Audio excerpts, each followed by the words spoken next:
Alright, so the next part I'm going to talk about is the accessories, the things around your motorcycle that you'll want to bring with you to the track to really make your life a lot easier. And I can't say enough about this little guy. It only costs about 15 to 16 bucks. It's called a tire gauge, and you're going to want this every time you got to track. In fact, you don't even need it just for the track. I would recommend it everywhere you go. Okay, tire pressure is one of the key things to operating your bike safely and also maintaining really good tire life. Okay, so what I typically recommend is you bring your bike out and the tires have a little more pressure. Bring it with a little more pressure, say about 40 psi, because you're going to run it eventually in the low 30s to high 20s. And running it higher allows you not to have to bring a compressor with you in case you have to fill up more air. So before you leave, put more pressure into your tires. Then when you're there, you take one of these handy dandy tire pressure gauges, and the one I have here is pretty standard. There's many companies that make good ones, but like AccuGauge, but this is a pretty generic one. You want one that goes to at least 60 psi or 50 psi, because most tires go to about 40-45, and you also want this flexible hose that I have going on here.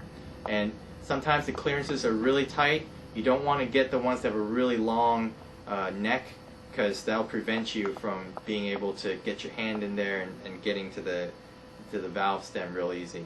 So you want to get this nice flexible hose. And one of the final pieces that you want, if you can zoom in real close to where I'm pointing right here, is this release valve. Okay, so what you can do is while you have it, when you're measuring the pressure, you can let air out and bring it down to precisely the pressure that you expect.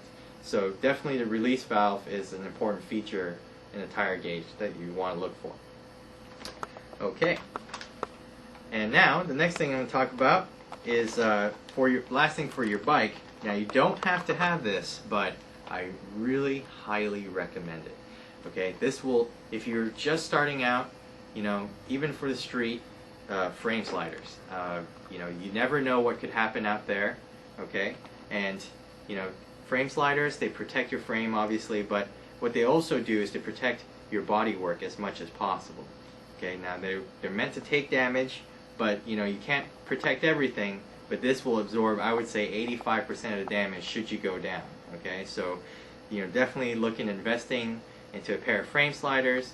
They range in price from $40 to $150, and also they have no cut versions, so that they're offset and they don't have to damage. You don't have to cut your bodywork in order to install these. So definitely look into investing into a pair of frame sliders. You won't be sorry. All right. So the next part that we're going to talk about is just the transportation aspect of the bike. And so I always recommend first to have these canyon dancers. Now, they're not all called canyon dancers. It's just nowadays the terminology. But what they are is they strap over your triple tree, and they have two soft straps that go over your handlebars. And what they do is they allow you to strap your bike down in a trailer or the back of your truck without having to actually damage your grips or your handlebars or your triple.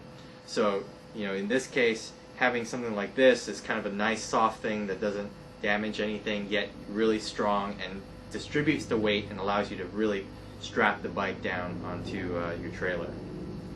Now, in order to strap it down, you're going to also need some tie downs. Okay.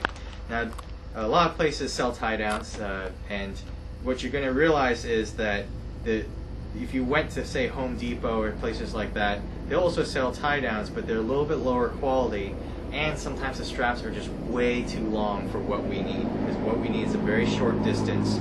So usually buying a shorter tie down will help you, because you just won't have all these straps flying around. There's also two types of tie downs that are offered. One is essentially a pull type. It's just held on by through friction force of the teeth, and you can't really see it well, but essentially once you've hooked on, you pull on the strap, and that action itself is what will hold it in place. It tends not to slide around just through the fact that this metallic part underneath is gripping down real hard on the straps. But my personal recommendation, and you can't go wrong with this one, is to go with the Ankara full set. It's called the Quad Pack, and what this comes with is 2 ratcheting tie downs and 2 pull type tie downs. Now, the reason why I say this is a great option is because strapping the front of your bike down alone sometimes is not sufficient. Sometimes you have to do the rear.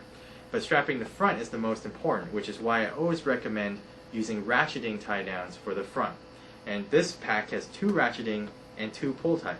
The pull types you can use for the back to kind of keep your swing arm from bouncing left and right. So, definitely if you were shopping for tie downs, the Ankara Quad Pack, that's a really good option.